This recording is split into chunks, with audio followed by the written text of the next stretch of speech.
기쁜 것이 여러분 주님의 이름으로 환영합니다. 제가 항상 이렇게 예배를 시작할 때마다 기쁨의 교신 여러분 주님의 이름으로 환영합니다 이렇게 말씀드리는데요. 그냥 매번 이렇게 습관적으로 드리는 말씀이 아니라 정말로 우리의 마음에 기쁨이 넘치기를 간절히 바라는 마음에서 여러분과 함께 이렇게 인사를 나누는데요.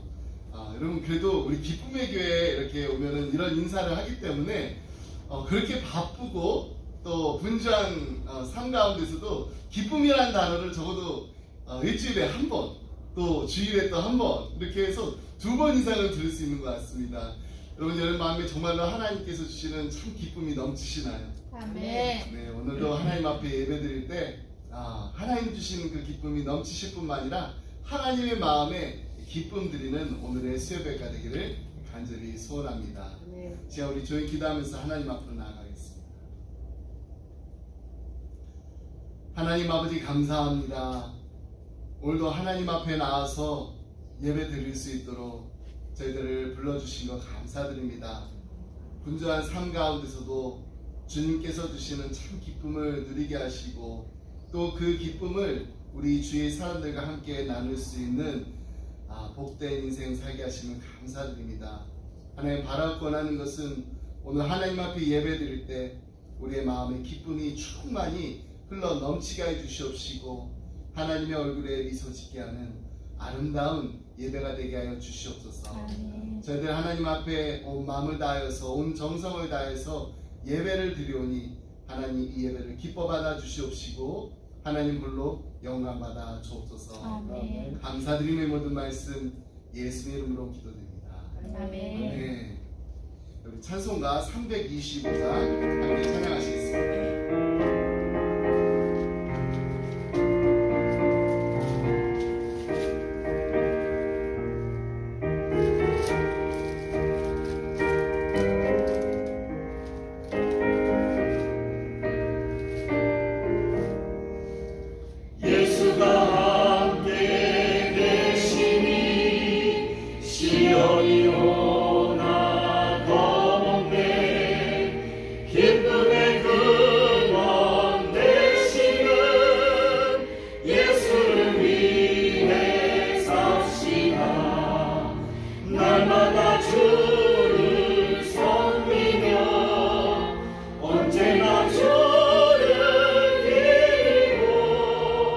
그 사랑 안에 살면서 난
123장 부름받아 나서님이 함께 찬양하셨습니다.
함께 나눈 말씀 사도행전 7장 17절로 22절 말씀 우리 함께 보겠습니다. 사도행전 7장 17절로 22절 말씀.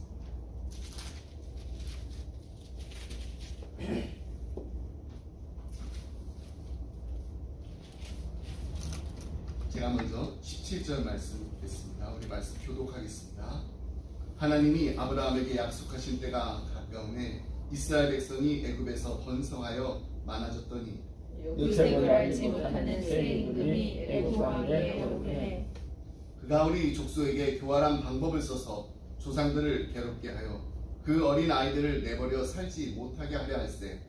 내 모세가 갔는데 하나님 보시기에 아름다운지라 그의 아버지의 집에서 석 달 동안 이르더니 벌어진 후에 바로의 딸이 그를 데려다가 자기의 아들로 기르매 모세가 애굽 사람의 모든 지혜를 배워 그의 말과 하는 일들이 분명하더라. 아멘. 네, 스데반이 전한 복음 세 번째 시간입니다. 우리는 이 스데반 집사가 사내들인 법정에서 행한 그 설교 내용을 오늘로 이제 3주째 살펴보고 있습니다. 하나님께서 예루살렘 성전 안에만 계시는 것으로 그릇 알고 있는 유대교 지도자들의 편견을 깨트리기 위해서 스데반은 자신들의 믿음의 조상들이 어느 곳에 있든 언제나 그들과 함께 하신 무소부재하신 하나님을 역설하였습니다. 그 설교 내용 중에 이제 모세에 관한 그 내용을 오늘과 또 다음 주 2주에 걸쳐서 함께 살펴보고자 합니다. 마치 한 편의 드라마처럼 이 극적인 모세의 그 인생 유전을 우리가 자세히 들여다보면은 모세는 이렇게 사람들을 이렇게 만날 때마다 그의 인생에 큰 변화가 있었음을 우리가 알 수 있습니다. 크게 보면은 모세에게는요 4번에 걸친 이 사람과의 만남이 있었습니다. 그러니까 이 세상에 이 최초로 그 만난 사람은 누구였을까요? 네, 바로 그의 부모였습니다. 그의 아버지 아므람과 어머니 요게벳. 하나님을 경외하는 아주 신실한 믿음의 사람이었지만은 그러나 그들의 시부는 어땠나요? 이집트의 노예였습니다. 모세는 그 노예의 그 부모를 둔 그 아들로 태어났다라는 그 이유만으로 태어나자마자 죽어야 할 운명이었습니다. 이집트 왕이 노예가 사내 아이를 낳으면 반드시 죽이라는 그 엄명을 내렸기 때문입니다. 이제 모세가 두 번째 만난 사람이 있는데 바로 이집트의 공주였습니다.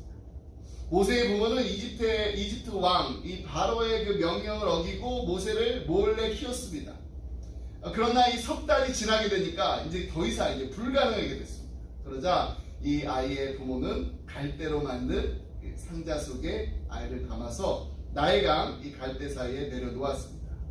마침 이 나일강에 목욕을 하러 왔던 이집트 공주가 그 상자를 발견하게 됩니다. 그래서 이제 모세를 건져 올렸습니다. 이집트 공주와의 만남으로 죽어마땅한 노예의 아들 모세는 한순간에 이집트의 왕자가 되었습니다. 이집트 공주가 그 불쌍한 모세를 자기 양자로 삼은 까닭이었습니다. 그래서 노예가 감히 상상조차 할 수 없는 기적적인 신분 상승이었습니다. 모세의 세 번째 만남, 자기 동족과의 만남이었습니다. 이집트 공주에 의해서 나일강에서 건져진 뒤에도 한동안 생모의 그 품속에서 생모의 젖을 빨며 양육된 이 모세, 자신이 이스라엘인임을 알고 있었습니다. 이집트 왕궁에서 제왕 교육을 마친 이 모세, 그의 나이가 이제 40이 되었을 때 자기 동족을 돌보고자 하고 이스라엘의 그 노예를 그 학대하는 이집트 사람을 쳐 죽여버렸습니다. 이튿날에 이제 서로 싸우는 이스라엘 그 노예들을 이제 뜯어 말리는데 아주 적극적으로 이스라엘 백성들의 삶을 이제 간섭하려고 드는데 이런 모세에게 이스라엘 동족들은 감사하지 않습니다. 감사하기는커녕 어제는 내가 이집트 사람을 죽이더니 오늘은 나를 죽이려 드느냐, 도리어 이 모세에게 대들고 노골적으로 이 모세를 배척했습니다. 그로 인해서 이집트 왕자였던 이 모세, 졸지에 도망자 신세가 되고 말았습니다. 자신이 그 자기의 그 동족을 위해서 이집트 사람을 쳐 죽인 그 사실이 자기 동족이 그 비밀로 묻어두지 않고 만약에 발설하게 되면은 그 사실을 알게 된 이집트 왕 이 바로가 자신을 가만히 둘 리가 없었기 때문입니다. 결국 자기 동족 때문에, 자기 동족과의 그 만남 탓에 모세는 정처 없는 도망자로 전락하고 말았습니다. 자, 이제 모세가 이제 네 번째 만난 사람이 있습니다. 미디안 광야로 이제 도망쳤습니다. 근데 거기서 우물가에서 만난 처녀가 있었는데 이름이 십보라입니다. 그녀를 만났기에 그녀의 남편이 된 모세는 그곳에서 정착하여서 80세가 되기까지 장인의 그 양을 치는 광야의 양치기가 되었습니다. 반드시 태어나자마자 반드시 죽어야만 했던 노예의 아들로 태어나서 이집트 공주를 만나가지고 세계 최강의 제국인 이집트의 왕자로 살다가 온갖 그 부귀영화를 다 누리다가 동족의 배척으로 정처 없는 도망자로 전락했습니다. 끝내 미디안의 그 광야의 양치가 된 그 모세, 저는 이 사람은 누구를 만나냐에 따라 그 사람을 만날 때마다 이 삶이 변합니다. 삶이 아주 급변하게 됩니다. 이 모세를 보게 되면 정말로 그의 삶이 그 사람들 한 사람 한 사람 만날 때마다 그냥 스무스하게 변한 게 아니라 너무나 그냥 급변했습니다. 그리고 그 각각의 그 삶 사이에는 어떻게 보면 그런 연속성이나 그런 의미가 없어 보입니다. 기구한 운명으로 태어나자마자 부모에게 버림받은 사람이 누군가의 도움으로 일확천금을 하거나 천하의 그 권세를 장악해서 제왕처럼 살다가 하루 아침에 믿었던 그 사람의 배신으로 인해서 패가 망신하여서 이리저리 도망쳐 다니고 결국 초라하기 짝이 없는 말년으로 인해 생을 비참하게 마감하는 사람들이 사실 우리 주에도 이렇게 많이 있습니다. 또 동서고금을 통틀어서도 얼마나 많이 있습니다. 만약 모세의 인생 유전이 그냥 다른 사람들처럼 미디안의 그 광야의 그 양치기로 그냥 끝나버렸다면 그의 인생은 그냥 많은 다른 사람들의 그 인생과 그냥 별반 다를 게 없습니다. 그냥 무의미한 인생을 그냥 묻혀버리고 거기서 끝나는 것입니다. 그러나 이 모세는요, 무의미하게 끝나버릴 것 같았던 그의 인생이 하나님을 만남으로 인해서, 하나님을 인격적으로 만남으로 인해서 완전히 뒤바뀌었어요. 거기에는 정말로 놀라운 축복이 있었어요.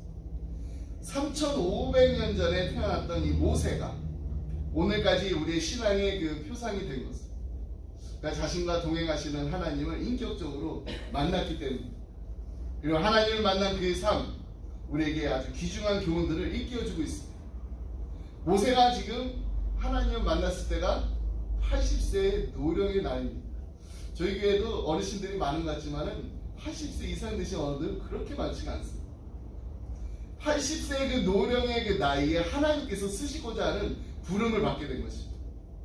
우리 인간의 때에서 보면은 이 80세라는 그 나이는 점점 기력이 쇠해질 수밖에 없는 그런 나이입니다. 그저 그냥 과거의 삶을 추억하면서 또 삶을 이렇게 정리하는 그런 시간입니다. 더 이상 뭐 이렇게 새로운 꿈을 꾸고서 뭔가를 이뤄나가기에는 이미 늦어버릴 때입니다. 그러나 인간의 때와는 상관없이 하나님께서는 하나님의 시간에 맞춰서 모세를 부르셨습니다. 우리 이 모세의 그 부르심을 통해서 다시 한번 광야와 같은 우리의 인생길에서 우리의 아픔을, 또 우리의 상처를, 그리고 우리의 약함을 들어 사용하시는 하나님을 만나게 될 줄 믿습니다. 아멘. 모세가요, 하나님의 그 부르심은 언제, 어디서, 어떻게 받았는지 우리 함께 살펴보면서 우리 인생에 일어나는 그 모든 일들이 결코 그냥 우연하게 실수로 일어난 일이 아니라 완전하신 그 하나님의 계획 안에서 이루어지게 된다는 사실을 깨달을 수가 있습니다. 자, 그렇다면 하나님은 모세를 언제 그리고 어디서 부르셨나요? 첫 번째, 모세는 양무리를 치던 중에 하나님의 부르심을 받았습니다. 하나님께서 미디안 땅에서 몇 년 동안이요? 40년 동안 양치기로 연단의 그 세월을 보내게 하셨는데, 이 모세가 이제 이스라엘 자손을 애굽에서 종살이하는 그 이스라엘 백성들을 구원할 해방자로 하나님이 부르셨다는 거예요. 근데 그가 이 부르심을 받은 곳이 다름 아닌 광야였습니다. 한때 모세는요, 애굽의 왕자였습니다. 그렇기 때문에 이 동족 히브리인을 구해야 한다는 그 비전을 가지고 있었고, 또 얼마든지 또 구할 수 있는 그런 또 파워, 힘도 있었습니다. 그런데 지금은 그런 비전도 없고 열정도 없습니다. 모세가 이 애굽 사람이 히브리인을 짐승처럼 채찍질하는 것을 보고서 급기야 그 애굽 사람을 죽인 뒤에 발의 낫을 피해서 미디안 광야로 도망친 지가 벌써 40년 전이에요. 40년. 그러니까 사막을 지나다가 이 우물에서 이도의 딸 시보라를 만나서 결혼하게 됩니다. 그리고 첫 아들을 낳게 되었는데 아들의 이름이 무엇이었나요? 네, 게르솜입니다. 게르솜. 이방에서 객이 되었다는 겁니다. 그럼 아들의 이름을 짓는데 이방에서 객이 되었다, 이런 그 이름을 줬어요. 그러니까 정말로 당시의 그 모세의 그 마음의 상태가 어땠는지를 너무나도 잘 보여주는 일입니다. 그리고 생각해 보세요. 아들의 이름을 부를 때마다 게르솜 부를 때마다 나는 이방에서 객이 되었다. 모세는 미디안 땅에 살면서 정말 항상 외롭고 또 소외감에 또 그리움에 젖어 살았습니다. 40년간 살았던 그 애굽 잊지 못했을 거예요. 하지만 그는 다시는 애굽으로 돌아갈 수 없는 도망자 신세였기에 그냥 이방의 객으로 이렇게 여기서 그냥 살다가 내 삶이 그냥 끝나나 보다라고 체념하고 살았을 것입니다. 그렇게 40년이라는 세월이 흘렀습니다. 이제 모세의 나이 80살입니다. 80살. 온몸의 기력도 다 사라지고 열정도 사라졌습니다. 청년 시절에는 애굽의 모든 학문과 무술을 배우면서 열정적으로 살았던 그가 지금은 그냥 이빨 빠진 호랑이처럼 아무런 힘도 없고 비전도 없고 또 열정도 없고 그냥 하루하루를 그냥 살아가는 것이었습니다. 이처럼 모세가 광야에서 비전이라는 불덩어리를 모래 바람에 그냥 다 날려 보낼 때 하나님께서는 그를 부르셨습니다. 30절로 32절 말씀 보겠습니다. 40년이 참에 천사가 시내산 광야 가시나무 떨기 불꽃 가운데서 그에게 보이거늘 모세가 그 광경을 보고 놀랍게 여겨 알아보려고 가까이 가니 주의 소리가 있어. 나는 내 조상의 하나님 즉 아브라함과 이삭과 야곱의 하나님이라 하신데 모세가 무서워 감히 바라보지 못하더라. 모세는 40년 동안 장인 이도로의 그 집에 살면서 아직 자기의 양도 하나 없습니다. 단지 그냥 장인의 그 양을 돌보는 목자일 뿐입니다. 그는요 이 삼촌의 그 양을 자기 양으로 이렇게 만든 야곱처럼 양에 대한 뭐 그런 욕심도 없었습니다. 뭐 제사를 모아야겠다는 그 열정도 없었습니다.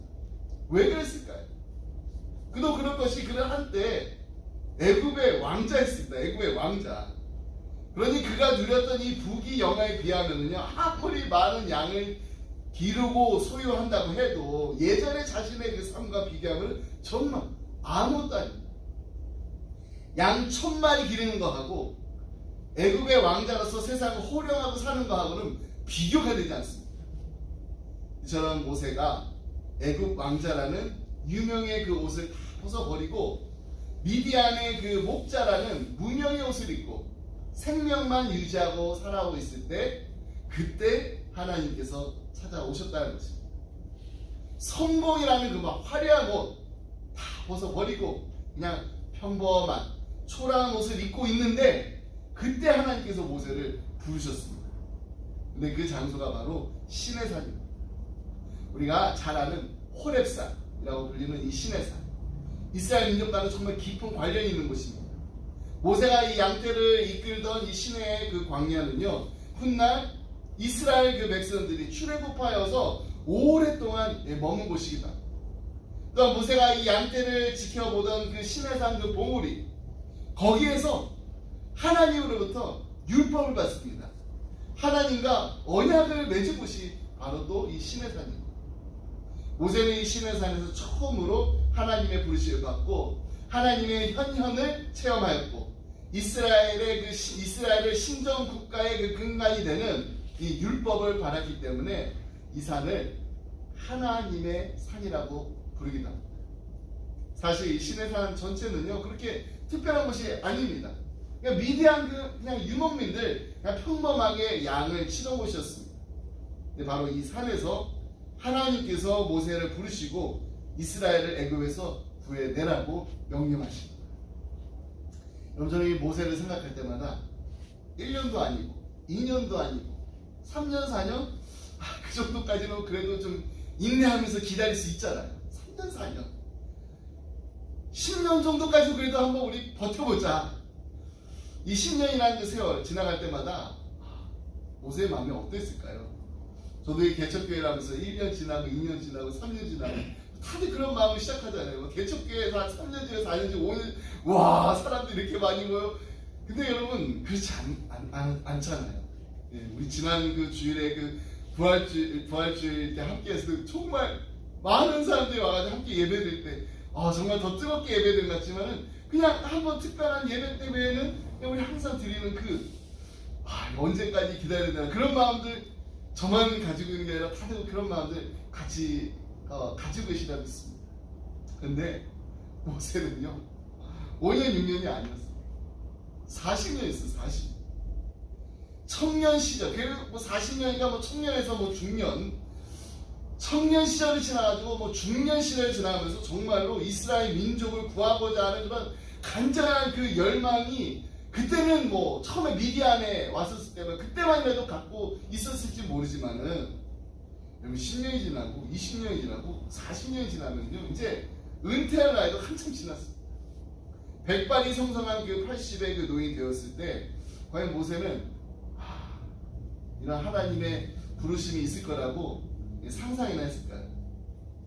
처음 몇 년 동안 어느 정도 기대도 할 수 있고 또 애굽의 상황을 보면서 또 이렇게 좀 지켜보면서 그래 언제쯤 내가 돌아가야지 그러고 이제 기대도 했겠지만요 40대에서 50대로 지나고 50대에서 60대로 지나고 70을 넘으면서는 그냥 사실 그냥 거의 다 모든 것을 다 내려놓은 상태였습니다. 그런 모세가 누구를 만나게 됩니다. 하나님을 만나게 된 것입니다. 그를 부르시는 하나님의 음성을 듣게 되었습니다. 이제는 내가 할 수 있는 게 아무것도 없구나. 이제는 내 인생도, 내 사역도, 내 꿈도, 내 비전도 그냥 여기서 다 접어야 하는가 보구나. 더 이상 내 힘으로 할 수 있는 게 하나도 없구나. 나는 정말로 별 볼 일 없는 존재구나라는 것을 깨닫고 마음속 깊숙이 온유한 자가 되었을 때, 그때 하나님이 모세를 부르십니다. 저는 이것이 모세가 40년 동안 광야 학교에서 훈련받으면서 배운 레슨이라고 생각합니다. 내가 할 수 있는 일이 너무 많다가 아니라 내가 할 수 있는 일이 없다. 내가 할 수 있는 일이 하나도 없다. 내가 할 수 있는 일은 아무것도 없다. 여러분, 이것이 바로 우리 인생 광야를 다니면서 배워야 할 아주 중요한 레슨입니다. 내가 하려고 하면은 안 돼. 내가 할 수 있다라고 여겨지는 것도 내 힘으로, 내 지혜로, 내 능력으로 하다 보면 언젠가는 무너지게 돼 있습니다. 언젠가는 가다가 한계에 부딪히는 그럴 때를 만나게 됩니다. 그래서 우리는 이렇게 기도해야 됩니다. 하나님은 신실하신 하나님, 실수가 없으신 좋으신 우리의 주, 나의 주님이십니다. 나의 반석이신 하나님은 행하신 모든 일이 완전하시고, 나의 생명 되신 하나님은 내게 행하신 그 모든 일이 완전합니다. 그러니까 하나님께서 하셔야 합니다. 이런 고백이 나올 수밖에 없는 곳이 바로 광야교입니다. 저는 지난 5년 반 동안 기쁨의 교회 섬기면서 정말 감사했던 것은, 정말 제가 할 수 있는 거 하나도 없습니다. 제가 이렇게 부족하고 모자라고 별 볼 일 없는 사람이라는 거 깨닫게 해주셔서 얼마나 감사한지 모릅니다. 이제 휴스가 와가지고 이제 친하게 지내게 된 우리 목사님이 항상 저를 이렇게 어디 다른 목사님들 만날 때 저를 그냥 그렇게 소개를 해요. 김성호 목사는 영어도 잘하고 한국말도 잘하고 노래도 잘해. 이래요. 제가 저의 말 아니라고. 오늘도 제가 영어권 패스를 접어하면서 우리 코스타 같이 할 수 있냐고 막 물어보면서 했는데, 영어를 자기가 만났던 그 한어권 패스터 중에서 제일 잘하는 것 같다 이런 얘기를 했어요. 제가 Yes, I speak perfect broken Korean and broken English 막 얘기하니까 막 웃더라고요. 근데 제가 정말로 잘할 수 있는 게 많다라고 생각했는데, 지난 5년 반 동안 정말 저는 이렇게 광야학교를 이렇게 너무 모세처럼 힘들게 다니지는 않은 것 같아요. 왜냐면 광야학교는 저만 혼자 있었던 게 아니라 여러분들 같이 있었기 때문에 광야학교에 있어서 너무 힘이 됐어요. 근데 그러면서 배운 게 뭐냐면, 내가 할 수 있는 것 같다고 생각한 것도 안 되는 게 너무 많다는 것도 배우게 되고요. 또 내가 정말로 너무나 부족하다라는 거, 모자라다는 거, 그리고 정말 그냥 말로만 제가 저는 별 볼 일 없는 사람이다 그렇게 말하는 게 아니라 정말 저 아무것도 아니라는 것을 이 개척교회를 하면서 하나님께서 가르쳐 주셨어요. 그래서 제가 항상 이렇게 기도합니다. 하나님, 너무나 감사합니다. 제가 이렇게 부족하고 모자라고 별 볼 일 없는 사람인 거 깨닫게 해주셔서 감사합니다. 근데 거기서 기도 끝난 게 아니라 그러니 하나님이 해주세요. 그러니 하나님이 하셔야 합니다. 하나님만이 하실 수 있습니다. 이 기도를 드릴 수밖에 없는 상황을 만드신 하나님께 너무너무 감사합니다.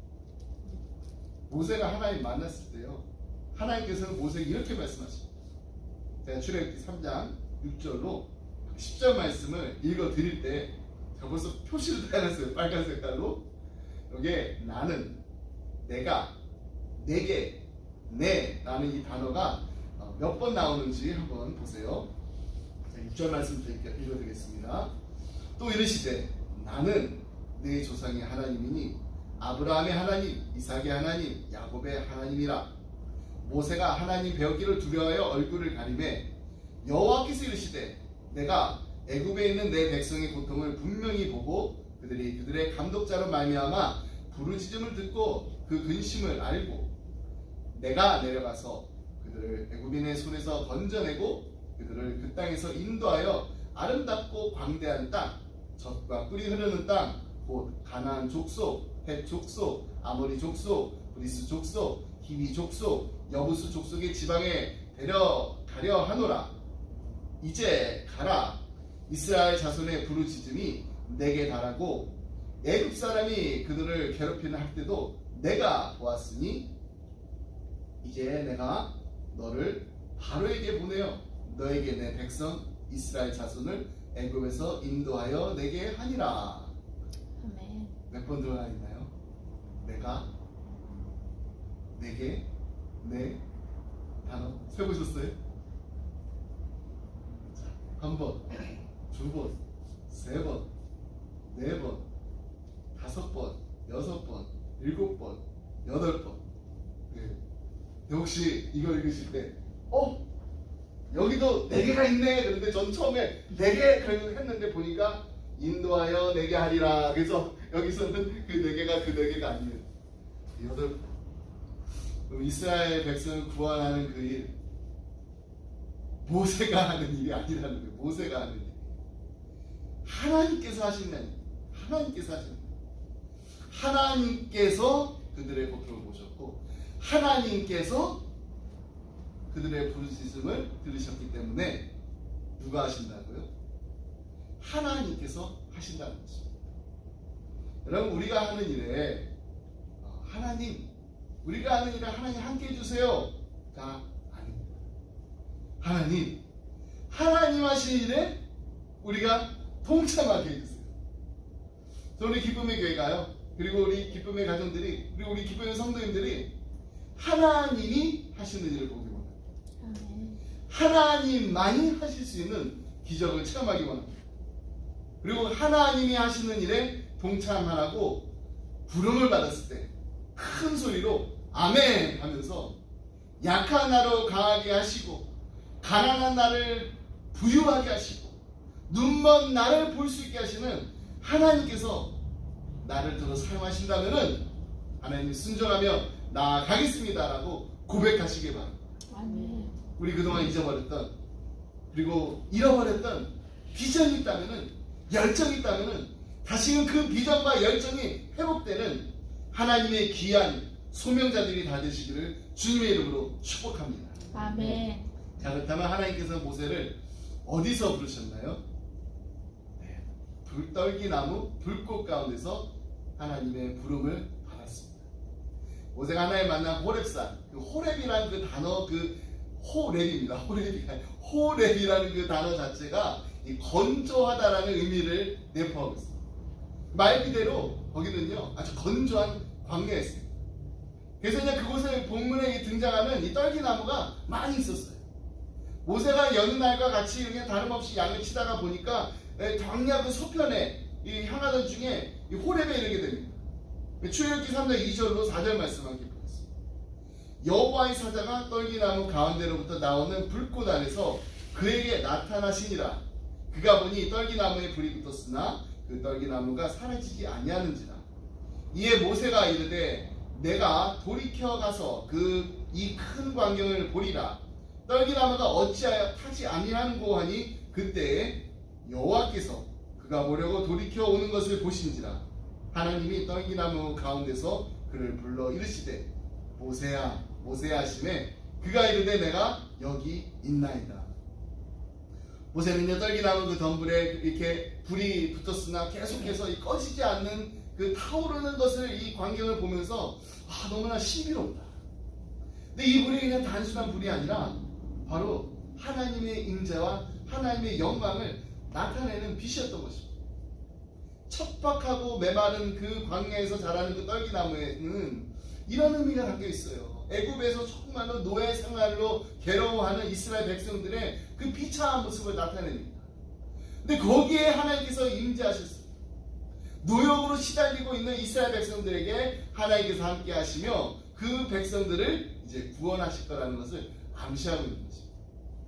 불타는 그 떨기나무 가운데 하나님의 현현을 체험한 이 모세, 이제는 애굽으로 돌아가 이스라엘 백성을 애굽에서 구해내는 사명을 받게 됩니다.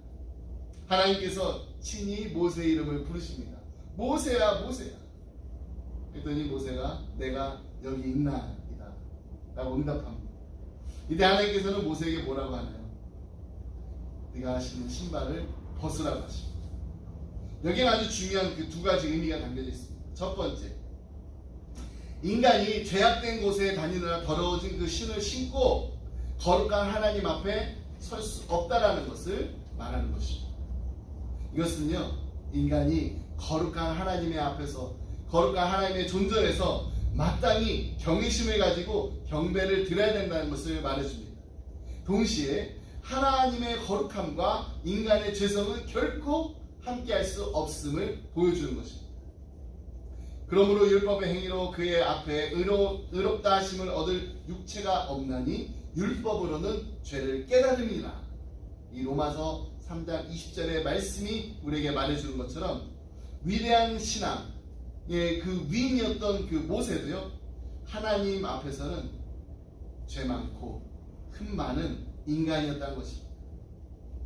그때 이 모세가 하나님의 거룩함 앞에서 어떻게 반응하냐? 모세가 하나님 배웠기를 두려워하여 얼굴을 가렸다고 합니다. 감히 얼굴을 들지도 못할 만큼 엄습한 그 두려움 앞에서 어떻게 자신을 이렇게 주장할 수 있었겠습니까? 거룩한 그 하나님 앞에서는 그냥 거룩한 분의 처분을 기다리고 바랄 수밖에 없었던 것입니다. 독일 신학자 디트리히트 본헤퍼의 말을 여러분께 한번 말씀드린 적이 있습니다. 현대인의 가장 큰 잘못이 있어요. 그것은 바로 하나님을 거룩하고 온전하며 두려운 존재로 생각하지 않는다는 것입니다. 우리가 정말 이 본헤퍼의 말에 귀를 기울여야 돼요. 우리 코란데어라는 말을 많이 쓰잖아요. 그냥 하나님 앞에서 우리가 날마다 산다고 하면서도 얼마나 우리는 내가 하고 싶은 말만 하고 또 내가 하고 싶은 그냥 대로 그냥 행동하고 하나님 앞에서 정말 우리가 두렵고 떨리는 마음으로 살아야 하는데 그렇지 못할 때가 너무나도 많습니다. 2년 전에 이 달라스에 있는 그 교회 요청으로 이 초등학교 1학년부터 5학년 그 자녀를 둔 그 부모님들 성령적 부모교실 이제 온라인으로 해서 함께 공부한 적이 있다는 거 여러분께 말씀드렸는데 혹시 기억나시나요? 그때 이제 주제가, 그날의 주제가 하나님, 우리 아이들 어떻게 훈계해나 이 주제를 가지고 이 훈계 10개만 이렇게 가르쳐줬어요. 제가 이제 부모님들께 이제 자녀들을 훈계할 때 잊지 말고 꼭 기억해야 될 거 하나가 있다라고 말씀드리면서 그것은 바로 코란데오입니다 라고 말씀드렸습니다. 그러니까 우리 아이들을 훈계할 때도 하나님 앞에서 훈계하세요. 야단을 칠 때도 하나님 앞에서 한다라는 마음을 가지고 하세요. 칭찬을 할 때도 하나님 앞에서 한다는 그 마음을 가지고 하면은 분명히 다를 거라고 말씀드렸습니다. 그렇습니다. 우리는 항상 이 사실 잊지 말아야 됩니다. 우리는 하나님 앞에서 날마다 살고 있습니다. 그러므로 우리가 정말 두렵고 떨리는 마음으로 그리고 우리가 정말 하나님을 경외하는 마음으로 살아갈 때 분명히 우리의 삶에는 놀라운 변화가 일어날 줄 믿습니다. 아멘. 두 번째로 호렙산에서 하나님께서 신을 벗으라고 명령하신 그 의미는 이런 의미입니다. 지금까지 자신의 그 신을 신고 의지하고 마음대로 다녔다면 이제는 그 신을 벗어버리고 하나님만을 의지하며 나아가라는 것입니다. 여러분, 뜨거운 낮에 그것도 지금 모세가 서 있는 곳이 가시나무 숲입니다. 그래서 가만히 있을 때 그냥 맨발로 선다라는 거, 이것은 자신의 그 안전을 다 내려놓고 포기했다는 뜻입니다.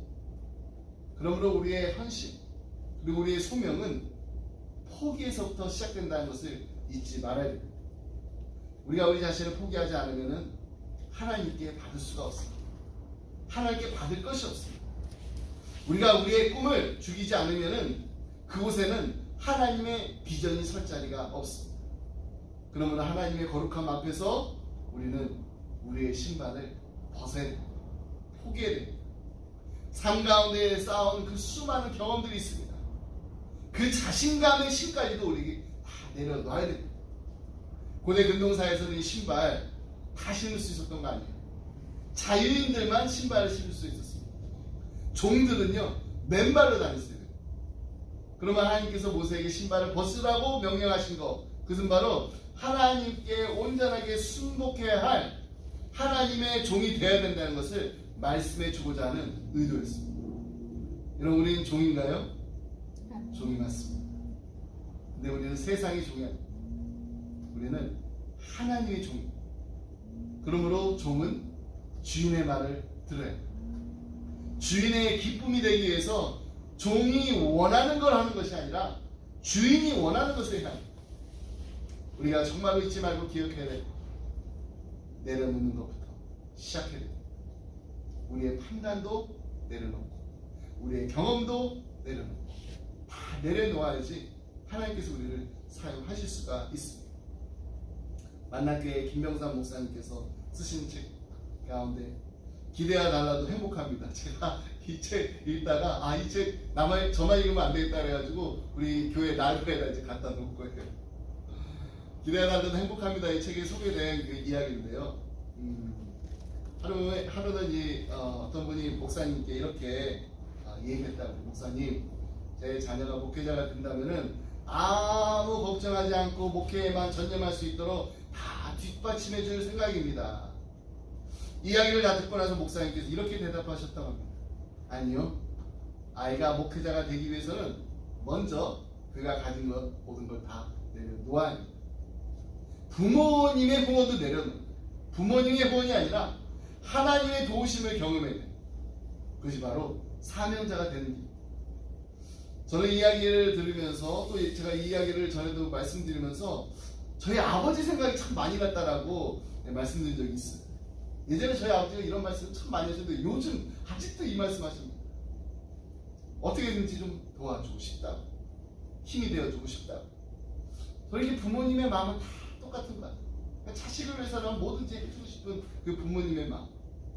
근데 정말로요, 우리가 우리의 자녀들이 하나님의 귀한 종이 되기를 원한다면, 하나님 앞에 귀하게 쓰임받는 일꾼이 되기를 원한다면 다른 무엇보다 이것을 위해서 기도합니다. 하나님, 우리가 도와줄 수도 있지만은 하나님이 도와주십니다. 이들이 정말로 하나님의 도우심을 경험하게 해주세요. 부모가 도와주는 이만큼이 아니라 정말 누구도 도와줄 수 없는 하나님의 능력을 체험하게 해주세요. 이들이 정말 하나님의 능력을, 하나님께서 함께 하시는 그 손길을 체험하게 되면은 거룩하신 하나님을 경외할 뿐만 아니라 세상을 두려워하는 마음도 다 사라지게 됩니다. 부모인 우리도 마찬가지. 신을 벗으라는 거죠. 이 신을 벗으라는 거. 삶을 정리하라는 것입니다. 우리의 삶을 새롭게 준비하는 것입니다. 신을 벗지 않으면 하나님께서 사용하실 수 없어요. 여러분, 우리가 이 땅을 살아가면서 해야 할 일들이 얼마나 많은지 모릅니다. 우리 아직 80 안 됐습니다. 저는 아직 80대라면요 거의 30년 더 남았어요. 근데 정말 해야 될 일이 많은데 준비된 사람이 그렇게 많지는 않은 것 같습니다.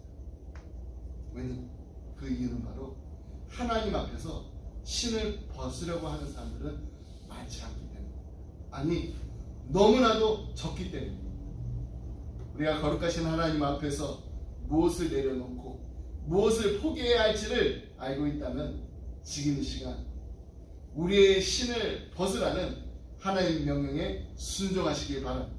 아멘. 하나님께서는 거룩한 곳에 그 서 있는 그 사람을 거룩하게 사용하실 줄 믿습니다. 아멘. 하나님, 지금 이 순간 저는 하나님의 종이 맞습니다. 그러니 이제부터는 내가 하는 것이 아니라 모든 일들을 다 하나님께서 하실 줄 믿습니다. 믿음으로 고백하며 순종하며 나아갈 때 이제부터 모든 일 다 나 여호와가 할 것이다 라고 분명하게 말씀하시는 하나님의 음성 듣게 되는 기쁨의 성도님들이 다 되시기를 주님의 이름으로 축복합니다. 아멘. 기도하겠습니다. 사랑하는 풍성하신 하나님 아버지, 감사합니다. 광야와 같은 이민 생활을 하면서도 우리의 마음이 얼마나 메마르고 우리의 육신이 얼마나 고달픈 인생을 살아왔는데, 그럴 때마다 하나님께서는 불기둥으로 구름기둥으로 우리를 인도해 주시니 감사합니다. 그 하나님을 만나게 하셔서 때를 따라서 만나 매출하기로 우리의 배까지도 부르게 하신 하나님과 날마다 동행하게 하심을 감사드립니다. 하나님, 우리 인생 광야를 지나면서 내가 할 수 있는 일이 정말 많은 줄 알았는데 내가 할 수 있는 일이 아무것도 없구나 깨닫게 해주셔서 감사합니다. 오직 하나님만 바라보게 해주셔서 감사합니다. 오직 하나님의 도우심만을 구하면서 하나님만 의지하며 살게 하심을 감사합니다. 날마다 하나님 앞에서 살게 하시며 두렵고 떨리는 마음으로 하나님을 경외하며 살게 하시니 감사합니다. 나를 빚으시는 하나님, 나를 정금같이 나오게 하시는 그 하나님, 그 하나님의 손길을 기대하며 기다리며 살게 하여 주옵소서.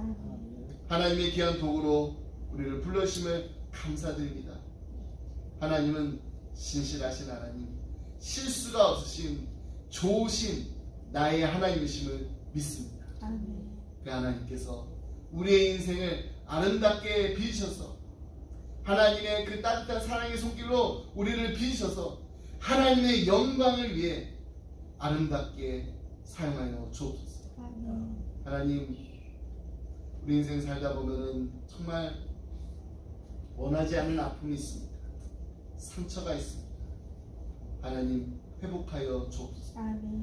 이제는 하나님의 종으로서 하나님이 기뻐하시는 일에 쓰임 받을 수 있도록 하나님 온전히 치유받고 회복되어서 하나님의 영광에 살게 하여 주옵소서. 사랑하는 우리 자녀들 위해서 기도합니다. 하나님의 능력을 이들에게 주시옵소서. 하나님의 지혜를 이들에게 주시옵소서. 하나님의 도우심으로 날마다 살아가는 축복을 누리게 하여 주옵소서. 그리고 이들이 정말 모세와 같이 민족을 구하고 나라를 이끄는 리더로서 귀하게 쓰임받는 하나님께 영광 돌리는 하나님의 종들이 다 되게 하여 주옵소서. 이 모든 말씀 우리 살아신 예수 그리스도 이름으로 기도드립니다. 아멘. 이 시간 우리 다 같이 이 요게벳의 노래 함께 부르겠습니다. 제가 그 집에 말씀 준비하면서 정리하면서 이 찬양 우리 함께 부르면 좋겠다. 이 찬양 부를 때 우리 사랑하는 자녀들 생각하면서 정말 기도하는 마음으로 하나님 이들 정말 이렇게 축복해 주세요. 정말 기도하는 마음으로 함께 부르도록 하겠습니다.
눈을 감아도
이제는 우주 예수 그리스도의 은혜와 하나님 아버지의 그 크신 사랑과 성령님의 감동감화 교통하심 하나님 우리의 사랑하는 자녀들이 이들의 삶의 참 주인을 만나게 해주시옵소서. 이들의 참 부모이신 하나님 아버지를 만나게 해주시옵소서. 아멘. 그리고 이들의 인생을 온전히 하나님 앞에 맡기게 하여 주시옵소서. 아멘. 자녀들의 삶의 참 주인이 되시고 이들을 이끄시는 하나님께서 이들을 날마다 사용하여 주셔서 하나님께 영광 돌리는 하나님께 기쁨 드리는 멋진 인생 아름다운 인생 되게 하여 주시옵소서. 아멘. 간절한 마음으로 기도하며 이 자리를 떠나는 사랑하는 성도님들과 가정과 생업에 그 주님의 몸된 교회 지금도 영원토록 함께 하시길 간절히 축원하옵나이다. 아멘.